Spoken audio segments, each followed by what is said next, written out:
And so that was the game he ran on President Roosevelt. Oh, you want to go camping? I'll take you to some place that was so beautiful with its 4,000-foot granite cliffs and all of that you won't be the same dude 3 days later. And John's point was simple, which was there's some places in nature that are so beautiful, why would you ever touch it? Just let it be itself.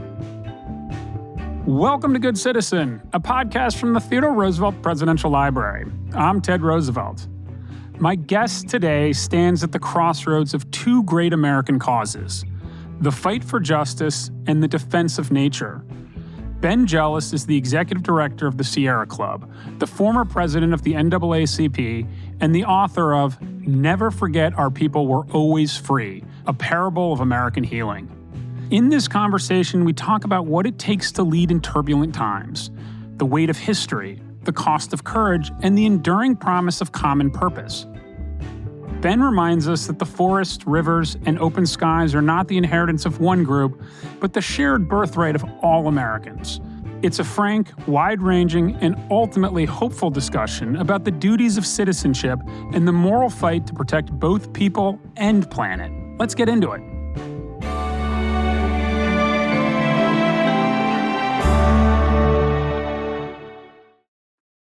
So Ben, in kind of preparing for this podcast, I realized that there were so many themes to explore with you. You've lived such an amazing life.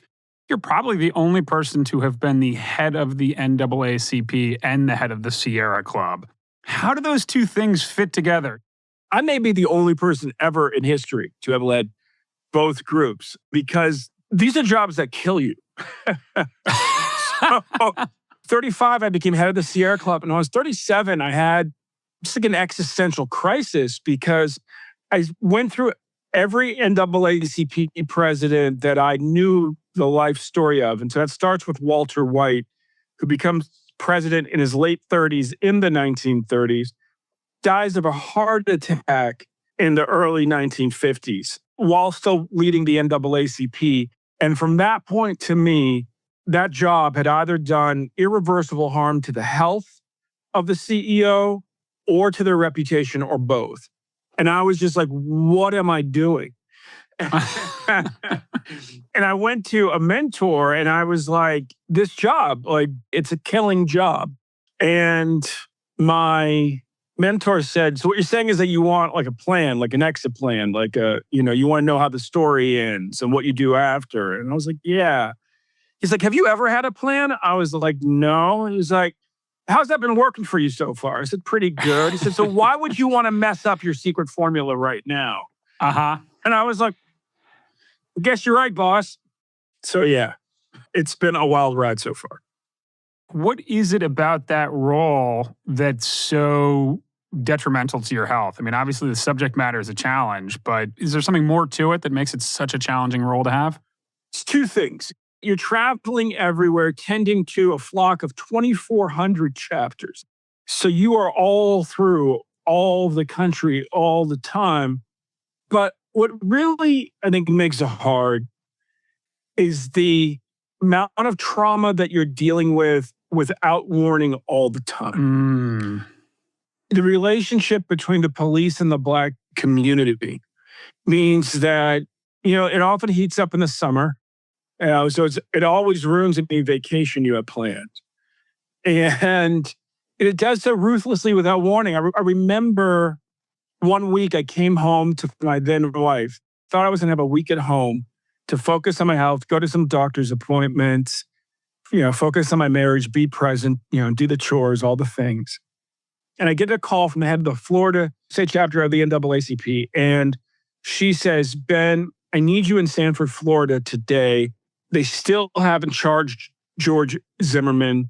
The white supremacists are here to defend the white community. The Black nationalists are here to defend the Black community.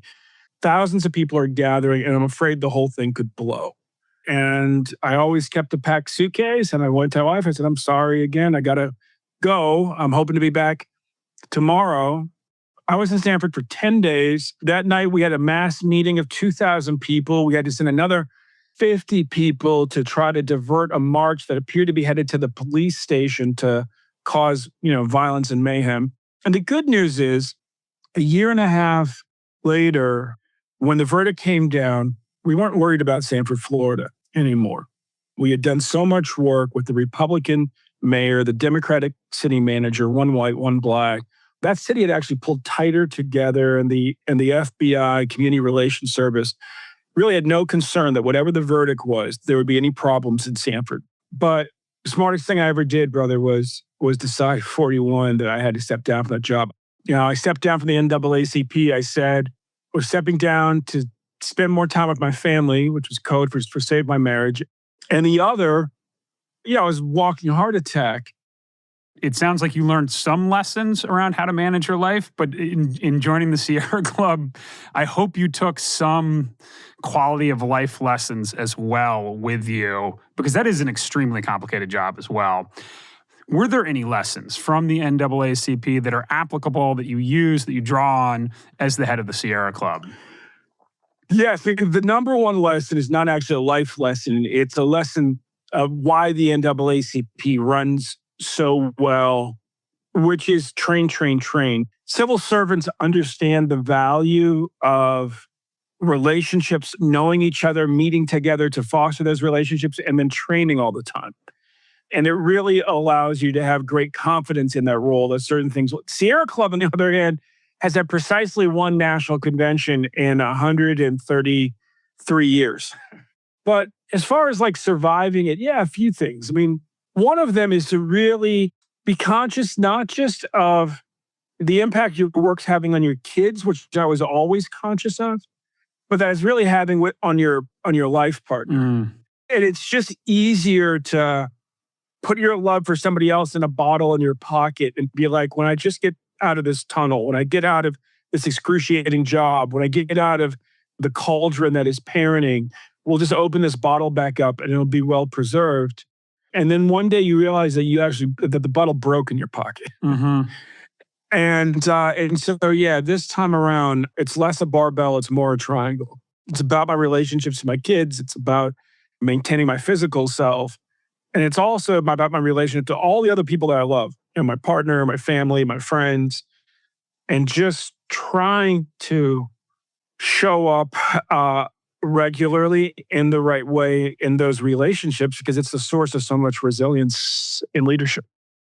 I'm struck by a thread in your life is you lean on optimism, or you come off as extremely optimistic.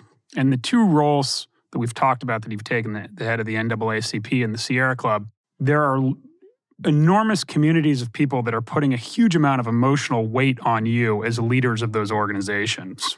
And I'm wondering how you are able to continually return to optimism in that environment so successfully, because I think that's something that could really help this nation.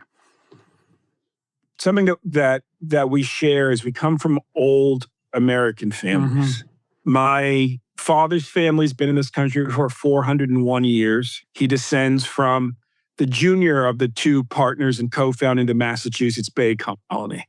And my mom is a direct descendant of Thomas Jefferson's grandmother via his first cousin, Richard Bland, who was his mentor in politics and in life. That's my fifth great grandfather. And when you grow up with grandmothers from families like that, on the white side, they talked about the American Revolution like it was six months ago. And on my mom's side, they talk about the Civil War like it was 2 months ago, right? So it's all this history that happened in the last year when you're like 5 years old. You talk about the Revolution, you talk about the Civil War. And what it teaches you to do is to look at history in decades and centuries and not months and years. And that really allows you to chill out a bit. I look at my son and he comes home from school the other day and he says, this class, their mother's Egyptian, and if Trump comes in, they're going to move to Egypt. Well, they asked, me what I'm going to do. And I said, well, we're as American as you get without being Native American. He said, but what do I tell them? Like, what are we going to do? I said, you tell them our family survived the French-Indian War, the Revolutionary War, the Civil War, the Civil Rights Movement. We fight back, son. You just tell them that. No, we're not going anywhere. You were the descendant of both slaves and slave holders, which is one framing you didn't use in describing that. And I heard an interviewer at one point described that as you being representative of the fault lines of America. And your immediate response was, but it's also the ability to heal. I'm curious if you can say more about that. I think it's a little easier now for Black Americans to be curious about their white ancestors on the Black side of their family. I was down in Gloucester, Virginia, which 300 years before Martin Luther King's March on Washington, Gloucester was the site of the first documented rebellion in what became the lower 48 states. Essentially an edict had come down from the king that said, and your status shall convey to your children. That was a big deal because back then slavery was pretty porous as far as trapping humans in it forever. And I was in that community and I was talking to the town historian, and there is a Civil War dead memorial outside, which is very different than a Civil War monument. This wasn't celebrating the heroicism, it was honoring the dead. And I said to the town historian, is there any controversy about this? And he says, you know what's interesting is in the last 10 years, more and more Black Virginians come here to thank me because they've gotten onto Ancestry.com and they've gotten into the family tree and they've done their DNA and they figure out who they descend from. And the only record of that Civil War soldier that they can find is on that monument. And they're just happy there's a place they can come and look at the name of an ancestor. Well, I was told when I was in college taking Psych 101 that it takes about 4 generations for massive trauma to pass through a family. And so it's been similar number of generations since slavery. Like my grandmother's grandparents were the last born into slavery. But for my kids, that is their great, great, great grandparents. And they're just curious, like, who are we related to in Virginia? It turns out like most of the state who's been there for a long time. We're far enough away that I think people are more curious than anything about who they share DNA with. Who are they connected to, and what can you learn about yourself or where you come from them? At the end of the day, humanity is all one family. America, especially for those of us whose families have gone back forever, we're just much more intimately connected than we often realize. And there's a lot of good to be gained from that. I think it's a really powerful message, just how interwoven we are, despite the sometimes efforts to highlight differences that exist. But I wonder what you say, and you touched on it just at the end there, but what you say to people that don't have that legacy, don't have that heritage in this country, that feel very much a part of this country. And as you know as well as anyone, recent immigrants often are the biggest defenders of the nation and the biggest patriots. How do you communicate with them when they don't have that family heritage? So there's 2 things, right? I mean, first of all, just you should recognize yourself. You're looking at another human being. The only real question is, are you guys cousins 250 years ago, 500 years ago, 1,000 years ago, or 5,000 years ago?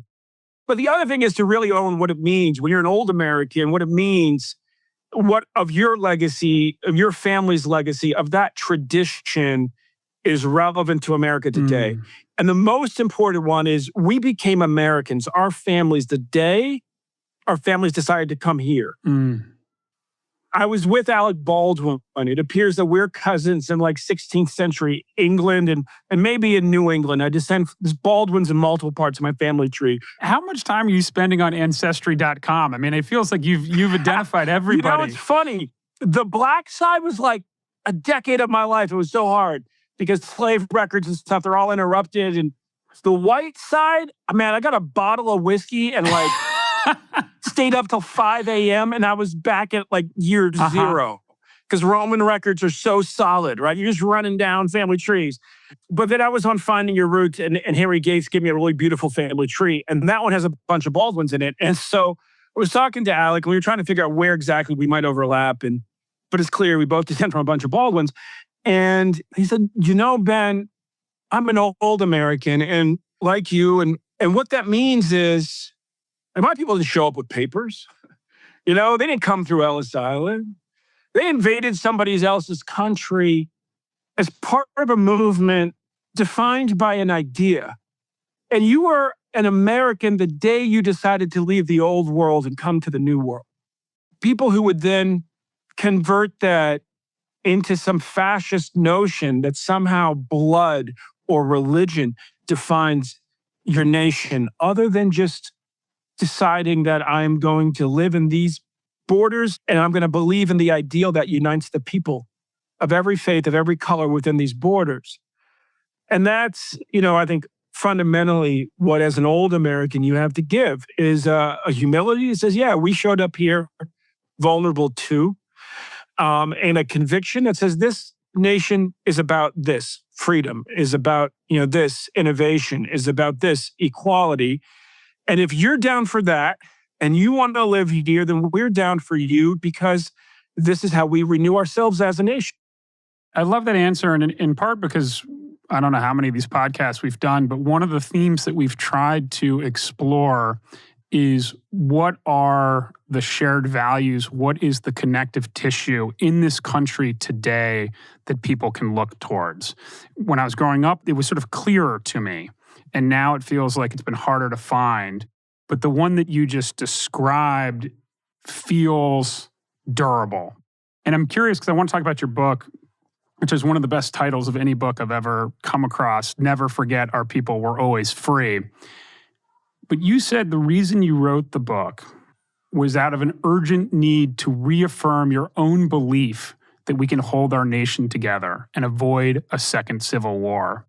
I'm presuming from that comment that there was a point in time where you too doubted the cohesive nature of this nation. What did you find in writing the book that led you back to believing that we have more cohesive tissue than not? What I read into in Sierra Club is that partisanship is really ingrained in the organization, as it is in American culture, in a profound way, that we got to find a way to break that wall down, because there's just some things we need to agree on. As a nation, we've got to really get back to seeing ourselves as environmentalists again. When you and I were young, 80% of America in the late 1980s saw themselves as environmentalists. Now it's under 40%.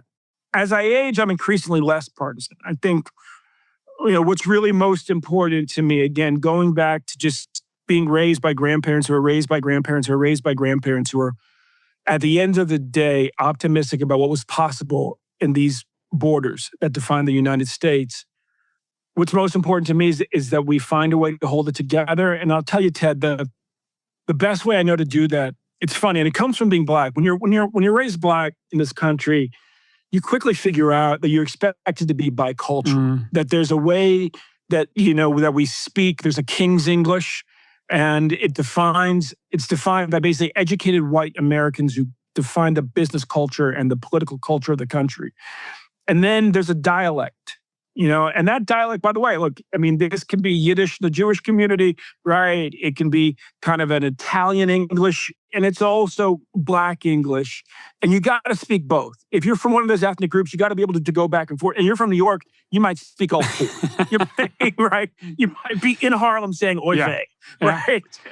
But with social media, we all became bicultural. We all live in two worlds at once. You live in the world defined by the screen, oftentimes you're, in your hands, or 24-hour news on the wall. And you live in the world in which your feet are planted.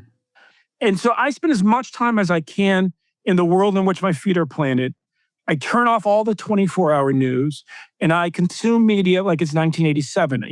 Like I watch the news hour, I read the newspaper, I listen to NPR, or I listen to sports, but I stay away from the people who want to scream at me and try to convert me to their political cult, because it's that really messes with my ability to connect with my neighbors, and that's the most important thing if we want to prevent a civil war.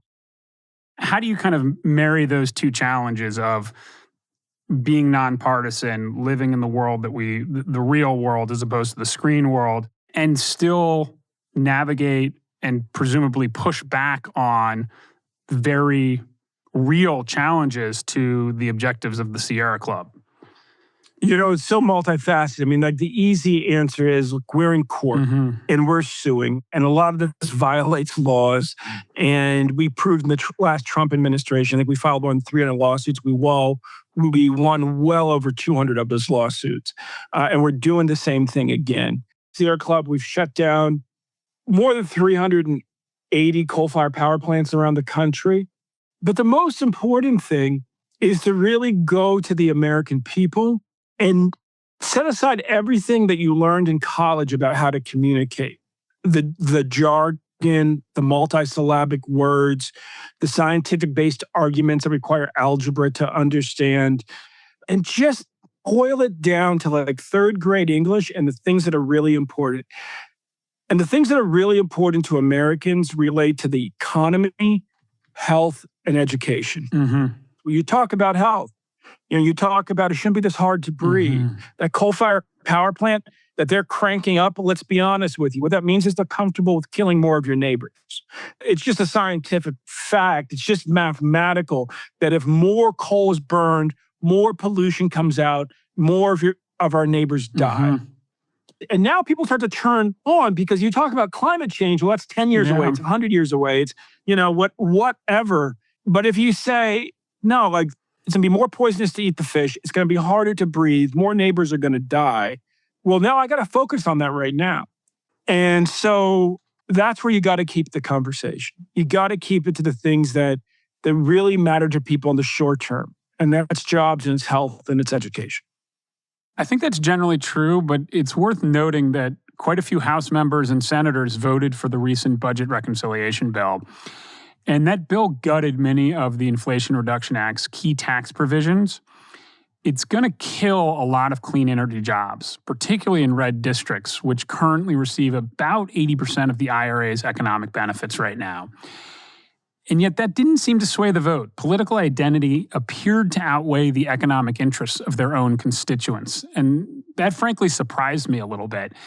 Do you think we've reached a point where ideology is becoming the dominant force in Washington, even over jobs and local impact? It is in Washington. It's not in the world in which our feet are planted. Yeah. And so the important thing is to really organize neighbors. Sierra Club, we're in hundreds of communities across the country. We get a lot of Trump supporters signing our petitions because what we're talking about is about the air, is about the water, is about the local park. And, somebody might hunt in that park and somebody else might hike in that park and somebody else may play baseball at the edge of it. But for whatever reason that park is valuable to them, it's valuable to them. And that's where it's got to be really face-to-face. It's got to be in the local community. It's got to be about that community. And it's got to be about things that have real concrete value to all of us. Right now, yet again, they are trying to auction off our public lands. All right, we've got a developer as president, and he's never seen a piece of land that doesn't have a building on it that he doesn't want to put a building on. And this is a big part of your family legacy. It's how we're kind of connected through the Sierra Club. President Roosevelt, Teddy, wrote a dude who was on the spectrum and a little bit off his rocker named John Muir. Yeah. And he's like, I love your books. Why don't you take me camping? And John said, cool, bro. Why don't you come with me to where I used to work in a sawmill? And John used to work in a sawmill in a valley. The name roughly translates to man killers. And he took President Teddy Roosevelt camping, and that camping trip led to the creation of Yosemite Valley National Park. That's what Yosemite means. And the creation of the entire national park system.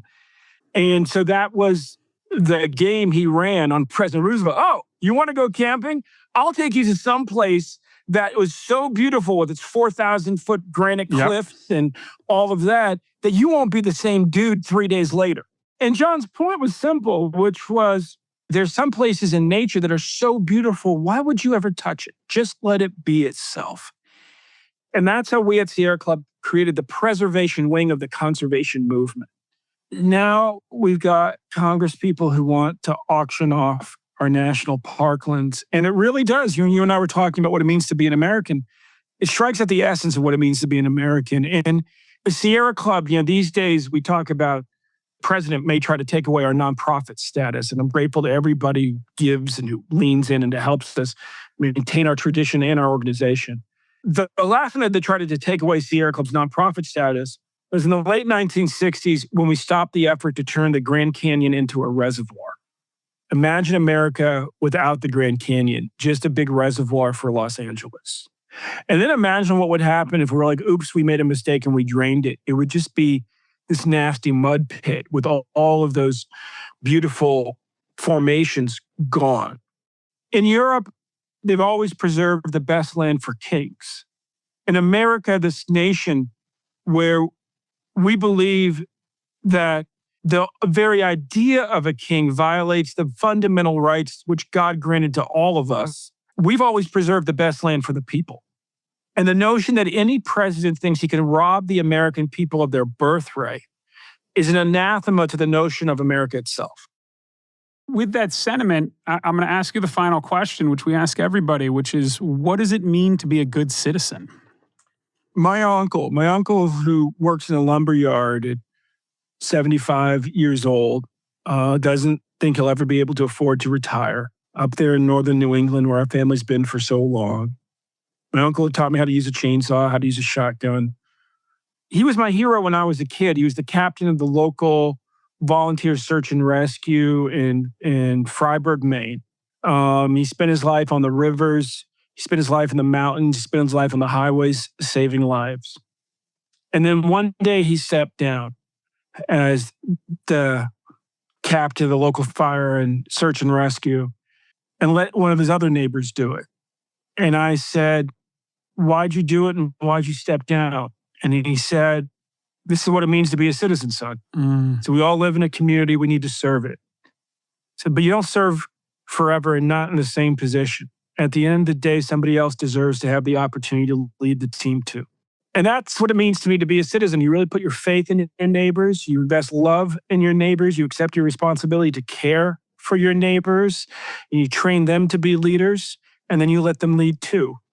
And you're humble enough to say, well, I didn't lead the way that they would lead, and they won't lead the way that I will lead. But it all adds up to a greater good if we can just hold it together.